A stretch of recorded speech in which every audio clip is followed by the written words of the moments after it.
This morning, on a nice little Sunday, show 'em D-Rock, it's a nice Sunday, I woke up with a chip on my shoulder to talk about this audacity.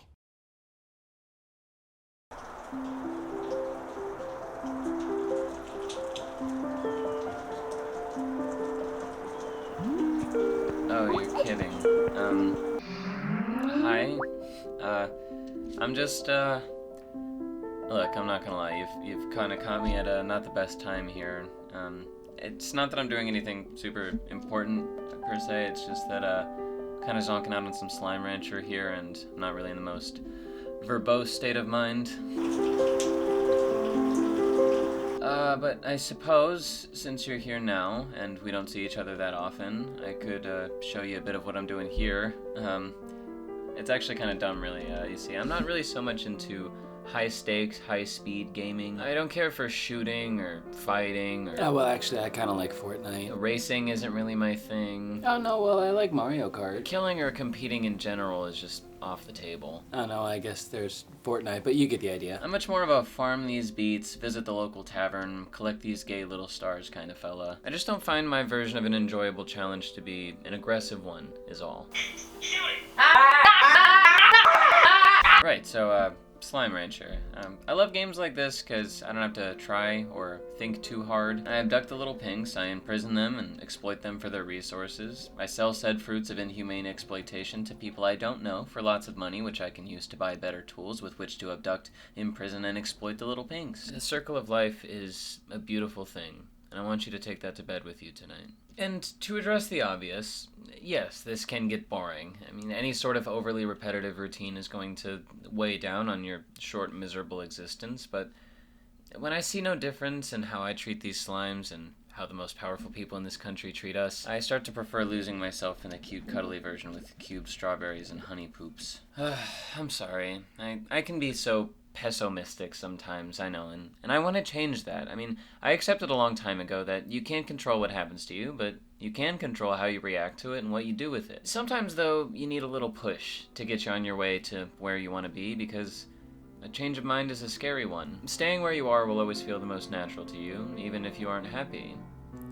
So, where are you now?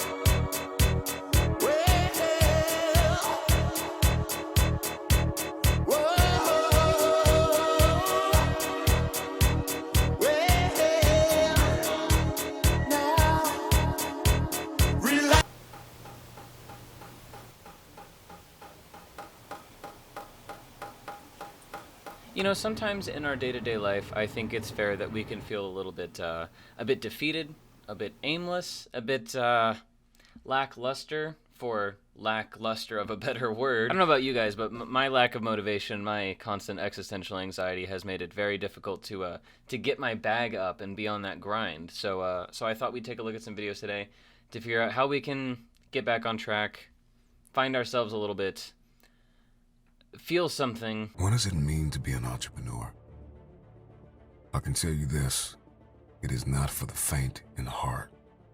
You can't even subtitle it right, first of all. Most motivational videos consist of these clips strung together that vaguely represent human triumph and strength, but they're almost always clips of professional athletes and people doing P90X as if this is what being an entrepreneur is, when in reality it's mostly just sitting at a computer trying to figure out the best way to convince someone to invest in V-Bucks or whatever's the latest cryptocurrency. Why do they have footage of somebody just working out? Like, you know that's not what an entrepreneur is. An entrepreneur isn't someone who just takes care of themselves. That's just kind of what you should do as a person. I will my way through every situation, every trial, every tribulation. I will my way through it. I don't care if it's cancer. I will my way through it. I don't care if it's MS. I will my way through it. I don't care if I'm struggling in school. I'm trying to get a degree. I will my way through it. I don't care if you fail the boards. Go again. I don't care if you fail the law exam. Go again. Pairing these random clips is usually a voiceover clipped from some rich guy speaking at a college graduation. The basic idea, as I understand it, is that we could be living in a massive simulation run by a far smarter civilization, like a giant computer game. Attempting to explain hard work, and in doing so, admitting they know nothing about hard work or the real world, like, at all. Every human being is faced with the same challenges.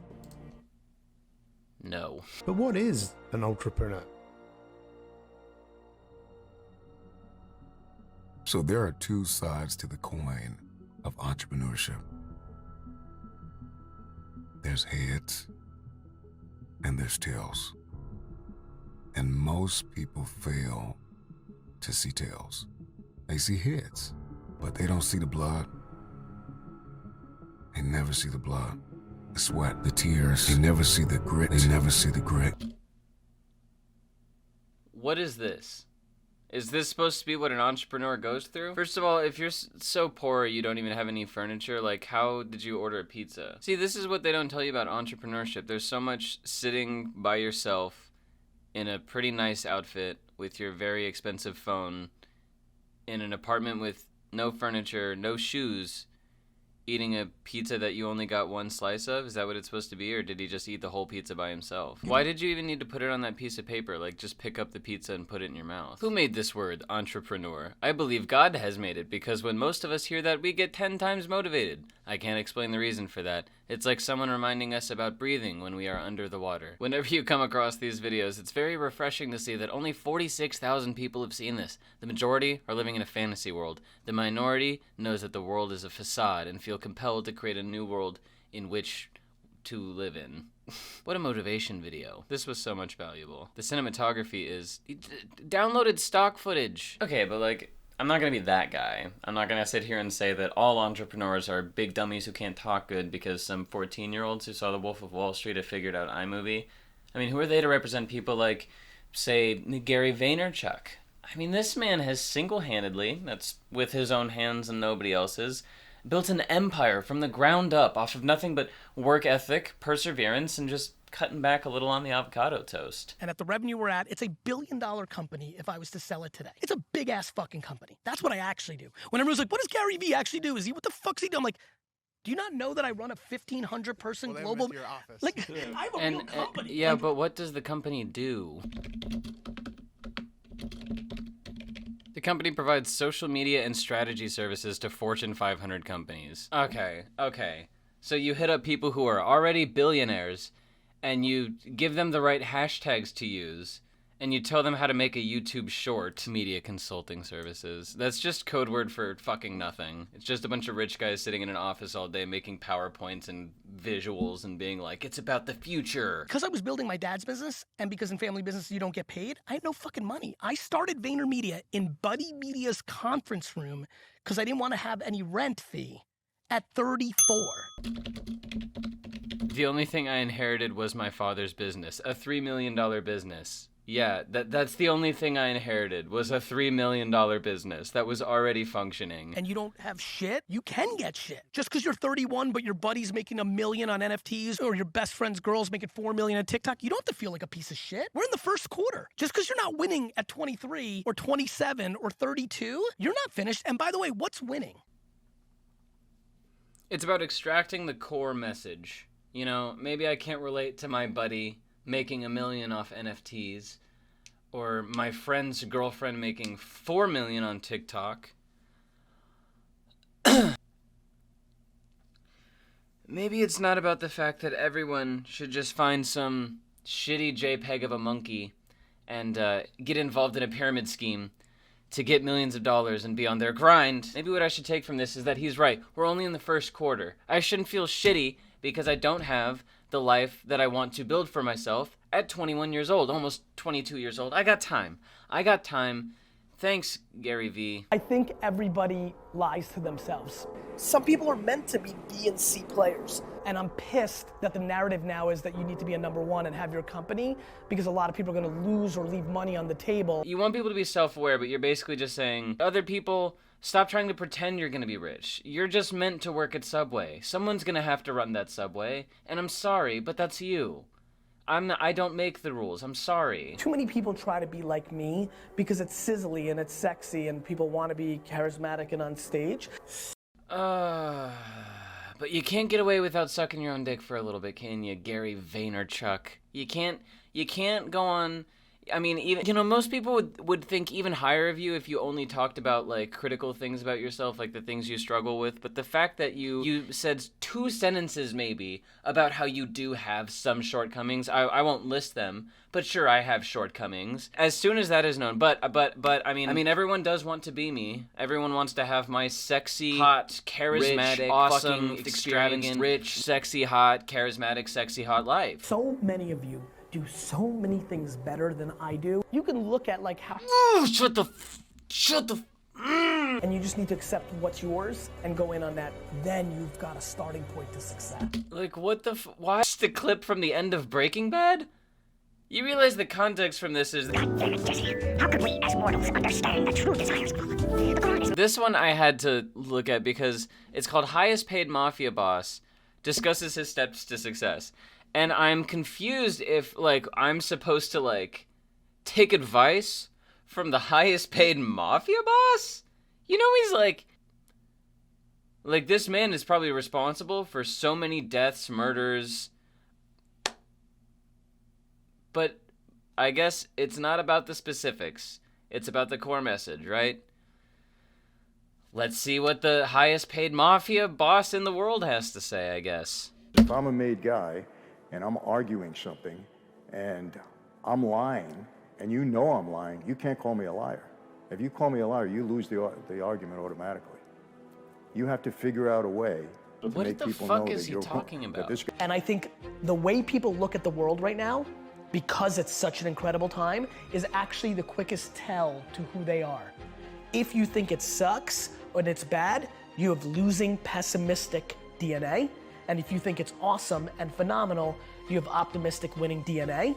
Or you are rich. Saying vaguely motivational shit and stringing together iMovie clips is a lot easier than spelling. I just, like, listen, I definitely understand where he's coming from with, like, the, it can tell you a lot about your personality if you are more pessimistic or optimistic. But I think if you look at the state of the country and you say things are bad, I wouldn't call you a loser. You're biologically fucked.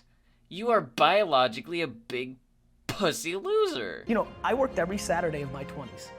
Like, and I talk to 20-year-old entrepreneurs every single day. Lately, I've been saying to them, this Saturday, you're gonna have more time off than I've had in my entire 20s. So, like, before you tell me how you're gonna be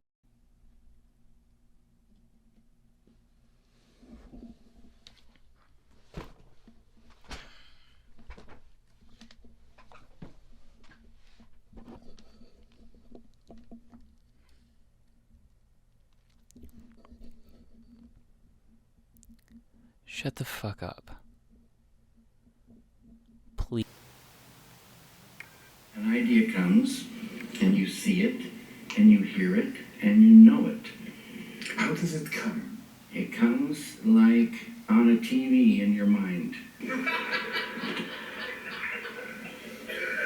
You know, there's a line I've always loved of Leonard Cohen. He said, if I knew where the good songs came from, I would go there more often. Absolutely. You know, I bet you're thinking to yourself right about now, what are you doing here, Sam? I thought there was something you wanted to get out of all of this. I mean, other than just talking about people you already knew that you didn't like and why you didn't like them. And, you know, fair enough. I've expressed multiple times in the past that I'm not the biggest fan of capitalism or billionaires or people starving to death because there wasn't enough time in the day to work a third job. But, you know, I'm not just here to talk about my own biases. I mean, is it just me, or was there somebody, like, a long time ago who said something about money not being able to buy happiness, and, like, we all agree that that was one of the smartest things ever said, and that we should probably keep reminding ourselves of that? So what are people like GaryVee and the highest paid mafia bosses of the world chasing exactly? What is it exactly that they think they'll find once they grow their product, their market, their business enough? What is it exactly that they're trying to add to the world that has them in such a rush to be as large and influential as possible? I don't think any of these people would admit that they're simply chasing wealth, nor do I think any of them believe that money is equivalent to happiness. But the more you look at these paths, the more it becomes obvious what they're chasing. Is media consulting really GaryVee's vision? Is motivating others to start their own company really a passion that he has? I mean, does he really think that the world just doesn't have enough companies? At this point, GaryVee seems to be just a mascot of false hope for a company built by people born into money and influence, providing nothing for anyone actually in need, and instead favoring playing butt buddies with other billionaires to slightly widen the tiny circle of billionaires in the world. Because that's exactly what America needs. So maybe we're just thinking of two different kinds of motivation here. I'm not looking to start a journey to get to a state of happiness. I'm looking for help tapping into what I know is already there, and has been the whole time. Art is a form of expression. It may seem to us Zoomers that art is something you do when you want to move to New York and make money off TikTok and SoundCloud instead of going to an office, but believe it or not, people used to just make art because they wanted to. They still do sometimes, and I think there is where we'll start to find something really magical, because why do humans make art? Why does any living thing, I suppose, now that we aren't the only ones doing it? Sure, it started as early language devices to document plants and animals and the surrounding environment, ways to communicate when words just couldn't do the trick. At first, we didn't know how to use verbal language, but even now that we do, and very complex ones at that, words still fail to describe certain aspects of this psychedelic whirlpool that keep us tethered to our egos and to existence. Art prevails as the ultimate form of connection with all in existence, the peak of living, breathing emotions manifested by a quantum mind and pressed further into space and time and matter through physical birth. Oh my god. Just... what the fuck? Do you think this is making you sound cooler? Did you swing by from r/atheism to suck your own cock for a second? I don't know. I think word choice in and of itself can be an art form, and nothing different from how you'd present your food or how... Actually die. Oh, come on. Don't be sour with me. You make it so hard to love you sometimes. I know, honey bunch, but don't quit on me. I need you. You're my rock. Well, who else is gonna put up with you? So through physical birth, you can, let's just find some good examples.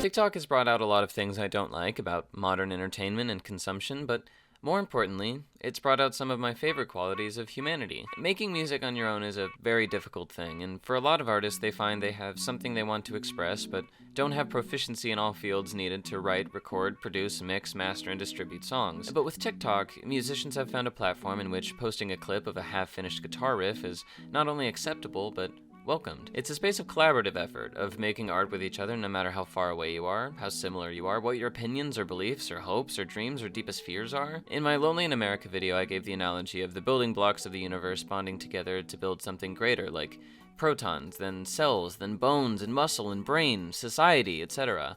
And this is a perfect example of this phenomenon arising in the art that we make as well. One person's perspective, one opinion, and one story can always be interesting, but the more minds that are put together, the more beautiful the result. She hanged around with a blood named Smokey. So after he left him, though he was stroking. He took her down to town to town. There's just something so primally, artistically human about it, and it's so, like, just even in the worst of situations, people will fucking go sit out in the cold or the blistering heat, just naked and dirty and covered in sandwich shit.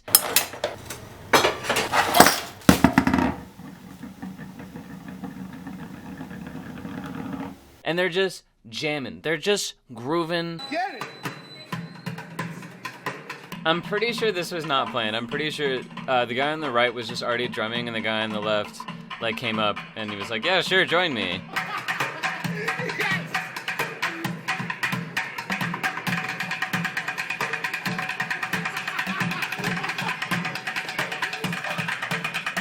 Oh. I just love seeing the people in the background just fucking vibing.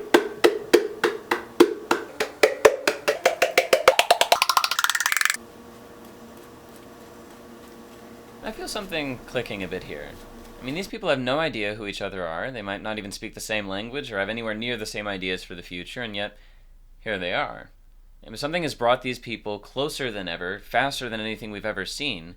There's no need for further communication. It's the clockwork of nature. The seed is planted, the roots branch until a tree grows, which bears fruit for others to enjoy, who leave behind their own seeds. Oh, I'll leave a seed, all right, and you's behind. I like to think of it as in the other room, the puzzle is all together, but they keep flipping in just one piece at a time. In the other room, over there. In a sense, David, there's always another room somewhere. That's a beautiful thing to think about. Let's think about it a bit. No, you think about it. This is a video of just some dudes playing jazz for cows, and this phenomenon has completely baffled me because not only do cows love music, but they seem to naturally want to gather into a crowd to listen to it. What song should we sing?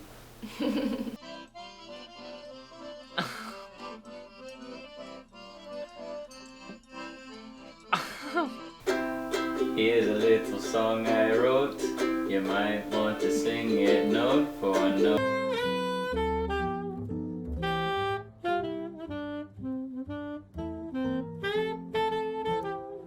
They need a front row seat to this shit. Don't worry. Be happy.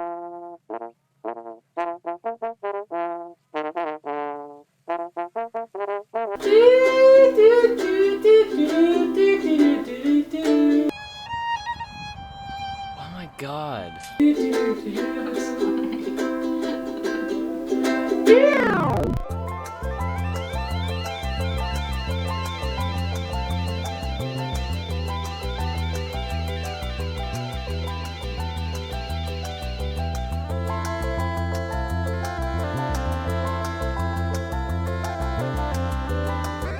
I don't know if we learned anything today. Honestly, I don't know. And that's the case with most of my videos. I never really know if I learned something until the future comes, I guess. But that's the thing, is that your happiness and your figuring it out isn't going to come at the end of some long road. It is now. It is always now. It will forever be now. And what better time than now? Desiring an idea is like a bait on a hook. Yeah. You can pull them in. And if you catch an idea that you love, that's a beautiful, beautiful day. And that idea that you caught might just be a fragment of the whole, whatever it is you're working on. Thinking about that small fragment, that little fish, will bring in more. And they'll come in and they'll hook on. And more come in, and pretty soon you might have a script, or a chair, or a painting, or an idea for a painting. I find it hard to state my opinion directly without contextualizing, and often I just hide behind self-deprecation of my own opinion, you know? What do I know? And I'm finding it hard to be any less direct when I say that I believe art is the future. I think it's obvious that art is the only thing that can translate across languages and even across species. And I think it's the one thing that has brought insight and connection to people for as long as we've been around, and more so now than ever. And it's safe to say my generation doesn't feel very hopeful for the future. I mean, it'd be really awesome if all the world's companies suddenly decided that ethics were more important than money and pulled all the stops to make us completely carbon neutral by 2050, but, you know, we just aren't optimistic. It'd be goddamn dope if we could all stop being so obsessed with, you know, guns and war and prison and child labor and start being more obsessed with people's well-being and happiness and stuff like that, but You know, we just aren't optimistic. It would be sick fucking nasty if wages could get raised and we could afford more than the bare fucking minimum for working 40 hours a week, but yeah, you know. Maybe we just don't have optimistic winning DNA, or maybe I just don't, but I think it's just difficult when confronted with this reality to be uplifted by the idea of us too one day having a lot of money to buy a lot of things with. What does give me hope is the amount of spaces online that are trying desperately to create a space for artists to express themselves authentically and connect with others through their art, even if it doesn't make them much money or any money at all. In this increasingly online and chaotic world, I think we're feeling more alone than ever, with friend circles being tightened and overall social energy at an all-time low. I think that's something we should probably keep an eye on. I mean, we are inherently social creatures, as all things are when you think about it, because, I mean, who wants to be alone in the universe? More and more young people are wanting to be artists, but I don't think that comes from lack of work ethic or laziness. I think it comes from a point of confusion and reflection in our cultural evolution. Everybody's scared, or at least confused, and everybody feels alone. And we can't get that connection back through working multiple jobs and earning a lot of money. We get that connection back through connection.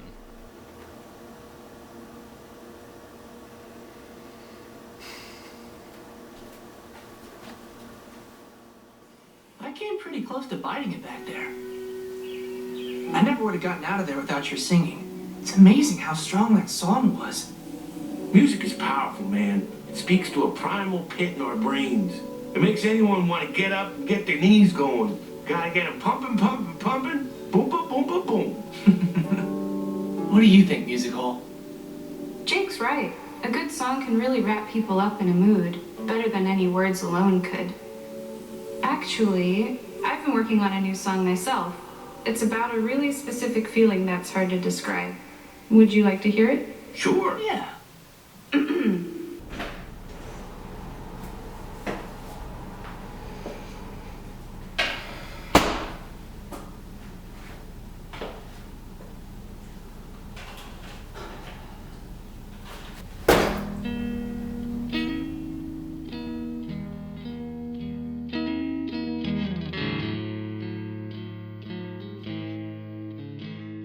When I hear music, I fear no danger.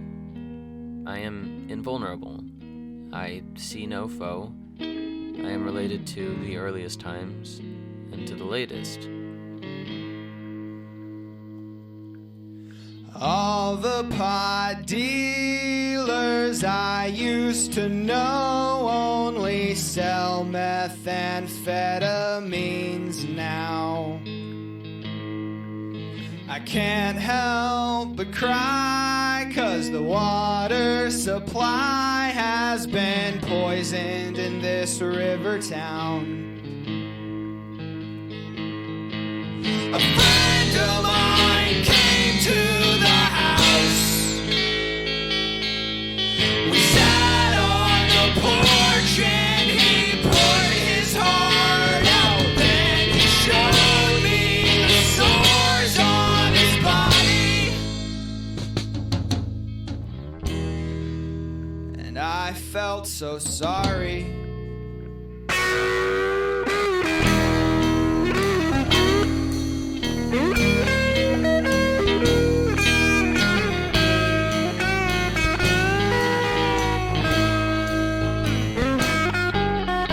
The biggest form of communications that humans do is buy shit. Whether it's a home, a car, a meal, or clothes. It's the biggest form, more than your words, more than what you write. It is what you buy. Yeah. So don't fill your next prescription. Please hear me out. Just shut up and listen. Downtown's just an hour-long bike ride away. I swear it'll help with the pain. And you know, maybe cows don't know why they like music, but it's pretty obvious that they like it. And I don't know, that means something.